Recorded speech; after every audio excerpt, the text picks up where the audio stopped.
Chos. Well, that wasn't a bad guess. Why were you guessing? Oliver wanted to know. Oh, he phoned. No. He came round. Ah. Why? Anything special? No, not really. Good. We had quite a little chat. How was the film? The film, how was it? Oh, well, I went to see Brief Encounter, but I missed it by night. So what did you see? I saw some dreadful whodunit. And who did? Do you know, I'll never know because I left before it was finished. It's not like you. Oh, it didn't grab me. Had things on my mind. So, what did you chat about? This and that. Well, you mostly. So tell me, come on. I feel sorry for him. Oh, thank you very Oh, now much. come on, Sharon. There's no use pretending it's all hearts and flowers. But what did he say? Nothing against you, don't worry. Everything was very nice. So how come you feel sorry for him? Because I don't think he can cope. Cope with what? With all the mess he's left behind. Did he say that? He didn't have to. Oh, terrific.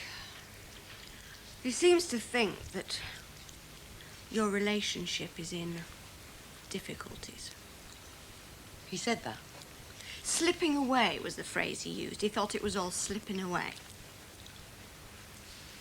Well, let's face it, Sharon, it is, isn't it? So? So? Half cheese, half corned beef. That do you? Oh, great, May, thanks. How about you, Benny? Benny. Go on, wake up, kid. What's the matter? What do you want? Sandwiches. What do you want? Oh, don't worry, anything do. You got the same, then. Did you sleep all right on that bed? Oh, yeah, really comfortable. Compared to what? Yeah, it's only been a couple of weeks, isn't it? A couple of days. You're doing turn and turn about. I put in a slice of cake and an apple as well. You'll have me putting on weight, mate. You need your food, every job like that. Thanks, love. Look, we better get moving, mate. Yeah. See you in a minute, Sid. All right. mate. See you out in a minute now. Benny, your sandwiches. Oh, then man, I'll take him.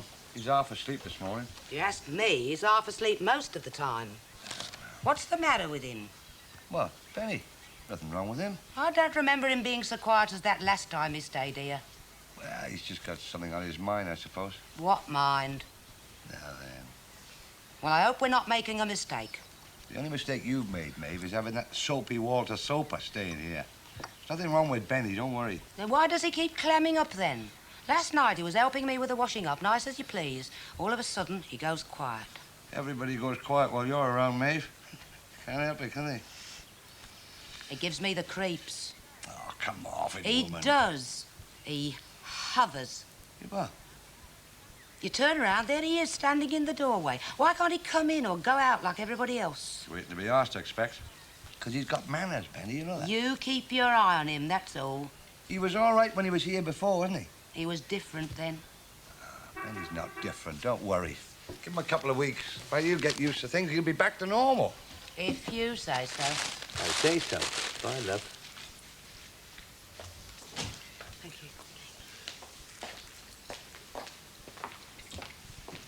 Any morning mail in my slot yet, Millie? No. Oh, well, there's always tomorrow, no? Who's been writing to you from Canada? Gina or Lucy? Never mind. Oh, go on, open it. It might be from Gina saying she's dropped Richard Lord and wants to pick up with you. It's from Lucy. Say Gina had written and said that, and here she was to see how you'd taken it. What would you say to her? I'd say to her, my darling and most beloved, it's a good thing you're beginning to suspect who's the man most likely to make you happy. What do you say to that?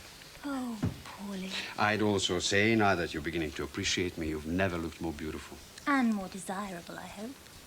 So desirable, in fact, if I wasn't on duty, I'd like to grab you in my arms here and now. Here? Don't you think we ought to go somewhere more private? Well, never mind the location, so long as it were now. But there you are. Gina never writes to me. Lucy always does. And what would you say to Lucy in the same circumstances? I'd say to her what I'd say to you in the present circumstances. Don't be so nosy. Morning, Miranda. Oh, hello. Well, it's a pest. An absolute pest. And it always happens at the same time, which is the wrong time. Oh, who switched everything around in here? Not only in here, but out of here as well. Oh, where is the stuff? Ah, ha, ha. Is this it? No, it's not that either. Oh, darling, have you got any tucked in there in your desk? What are you twittering about? Paper. To write your novel on? Well, what else would I write it on? Bed linen? How's it coming along? You can see how it's coming along. Every time it shows a sign of life, I run out of paper. Fascinating. My poor dear old typewriter won't take this thick stuff with carbons. Oh, and it knows perfectly well I can't think when I have to use another machine. Yes, gripping. What? David? Hmm? What have you found absolutely gripping and fascinating? The bit of the plot you just told me about, absolutely fascinating. But I didn't tell you anything about the plot. I mean, I never say anything about my plots. That's very good of you, dear. Now, I'm more interested in real people here in this motel at the moment, rather than imaginary ones in your novel. Either Paul Ross is setting out to have an affair with Miranda all over again, or she is setting out to entice him. Listen, don't bother me with your fantasies. Can't you see? I'm trying to get a couple of my more interesting characters down on paper so they can have an affair. Thank you. What? Ah! There you are, you elusive thing. Come and take a hammering. Thank me? Thank me for what? What you said about being too busy for fantasies, that's how we should keep Miranda. Too busy to get involved with Paul Ross. Oh, darling, why do you keep lashing out with these incomprehensible statements when you know perfectly well I'm trying to concentrate on my book?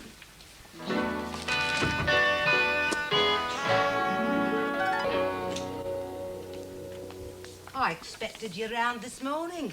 Ah, well, I couldn't get away. It was Kath's day off, you see. And, well, you know, I didn't have the art to... She's going to miss you. Ah, she is, but it's time I moved on, you know. Oh, by the way, these are for you. Oh, that's kind of you, Mr. Soper. Thank you. Ah, well, it's the least I could do, isn't it, you know? But putting me up like that at the last minute. I want you to know I'm very grateful. Well, the room was there. Oh, you'll be glad to hear we managed to sort the lads out. They're sharing for the time being. Oh, I am glad. I felt very badly about that, you know. And they're all very happy now, are they? No reason why not. Ah, Sit down then, Mr. Soper. Thanks. Supper's not till 8 o'clock, but I'll make a cup of tea. Ah, lovely. Hey, this is something like, isn't it, this house? Not that I wasn't comfortable with Kath, you know, but it were not quite what I were used to, if you understand what I mean. A bit on travel on the small side, you know? Not much to a modern semi. No. This was built before the First World War. They knew what they were doing of in them days. Free, solid, plenty of room to move around. They needed it, size of families in them days. Mind you, I'd never have kept it on if I'd thought about it. Too much work and trouble by half. And the cost. And I suppose that's why you started taking in lodgers. Paying guests. Oh, yeah. aye. Question of having to. It can't have been easy. No, Mr. Soper. But then I didn't expect my life to be easy. No. Once I got married. Your wife's still alive, is she? No, I haven't got one. I'm sorry to say. Oh. A bit of disappointment. But there you are. It doesn't come to us all, does it? Not if you're lucky. No. About time, then. I don't fancy changing. Said anything about changing. You look fine as you are. What have you got in mind? A workman's cap? A little bistro in Mill Lane. All Chianti bottles and candles? Good pasta and a bottle of wine. You could tempt a girl, do you know that? That would be nice. Okay. You have got yourself a deal. Good. Sorry you missed me last night. No matter. Yeah, saw a film. Yes, Dan said you might. Good? Rotten. No. You, stay long? No, not really. Ah, just a cup of tea and a chat, yeah? That sort of thing, yeah. You mentioned it, did she? Sorry? Our chat. Not particularly, no. Ah. Why? Was there something that you... I've been having thoughts about you and me. Look, I want you to change your mind about going away. Now, don't bother about the garage. It doesn't matter a damn. You're talking about your livelihood and my pride and joy. Not when it's measured up against us. Now, I know I said something about driving out into the sun way back, but look, anything. Pick up a newspaper, magazine, choose any way you want, we'll do it. Hey, what is all this? We've had a tough time. Isn't being in love supposed to be fun as well? Yes, but... Okay, well, let's make it so. Oliver, it is the height of the season. You can't just pick up a phone First class anywhere. There must be somewhere you've always wanted to go. Well, there is, yes. Then let's go. No. Why? We don't have to travel the world and spend a fortune to find out something we can find out right here. And what's that? Exactly how things are.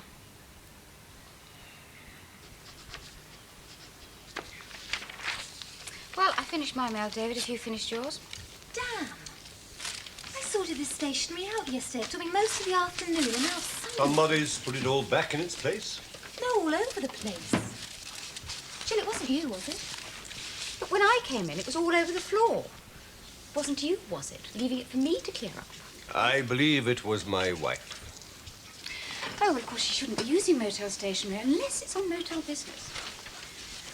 David, it's all very well for her to use Miranda's presence here as an excuse to get out of her duties. But Miranda hasn't got the experience to cope with the managerial responsibilities, and it's all landing on my head.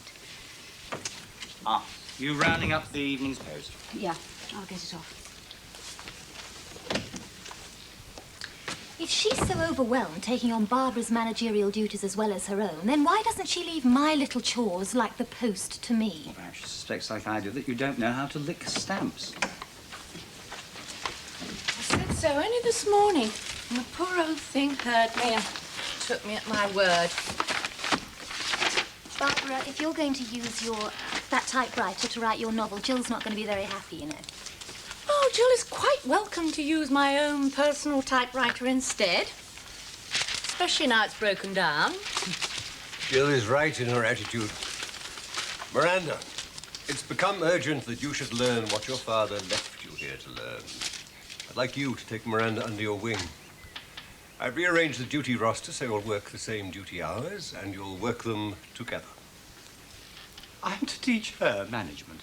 Instruct her in the work of every department. Well, except for the restaurant, of course. I mean, Paul Ross is instructing her about catering. I believe, Miranda, you've had more than enough instruction from Paul. I'm to discontinue my sessions with him. Attach yourself completely to Adam. Money doesn't come into it. Oliver, you do not travel first class to exotic islands for nothing. I mean, it's not a consideration. Hoo-hoo! Lucky old you. I'm not out to impress. I know. Look, I want to make you happy. That's my main objective. I know that too. Then why won't you let me? I just don't think it's the way. Might well be. It would be breathtaking, and we get sidetracked. How do you mean? Into thinking life is like that. Tropical islands are famous for that. It's what they're for. Palm trees, soft music, moonlight. You've been watching too many films. Absolutely true. But back in the garage with Nobby fitting an exhaust system with Radio 1 blaring away. I'm afraid that's real. Look, I don't intend to run away from reality. I know, but... Oh. You're a lovely man. You're considerate and you're caring. And not just about me. You care about everybody, don't you? You even care about Sally, don't you? Yes. Uh-huh. And you thought once she'd gone away you wouldn't, didn't you? Am I right? Up to a point, yes. Oh, sweetheart. When it comes to caring, You are streets ahead of anyone I've ever met. Oh, come on. Oh, yes. You're in a class all on your own. However, it does make life complicated. In what way? Well, a little ruthlessness mightn't come amiss. I don't know. Some people can do it. Just turn their back and start anew, but you can't. And I don't want that you should be able to. But because of it, I'm afraid you've got to pay a price. And what might that be? Never being absolutely sure. Right. Are there any no-go areas? What? Well, confidential papers that my pupil shouldn't see, considering she's her father's daughter. You know, it's very bad manners to discuss a person as if she weren't present. Not the sort of thing Paul would do at all. Ah, yes, but then he has that continental charm that David and I lack. Thank goodness. Now, as far as confidential matters are concerned, use your judgment, of course. All right. Come on, then. School's in. I was supposed to finish work an hour ago. Ah, night school, then. That's it. Keep her busy. Very busy.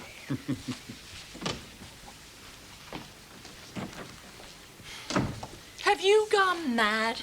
What? Throwing those two ex-lovebirds together.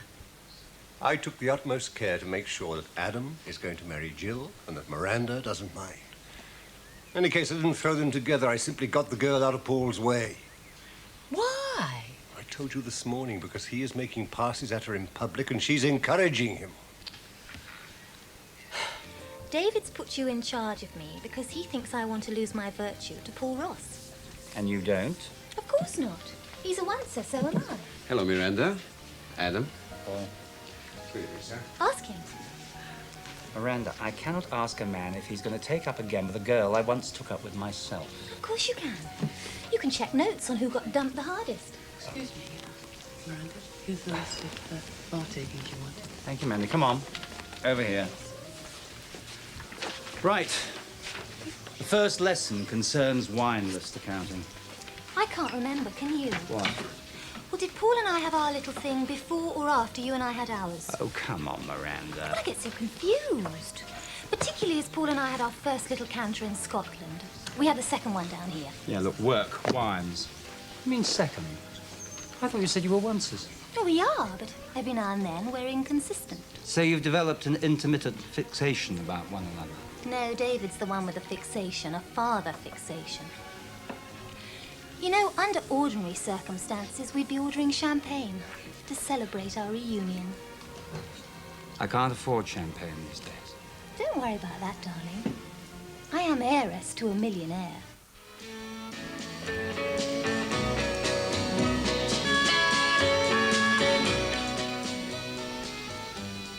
A most desirable property.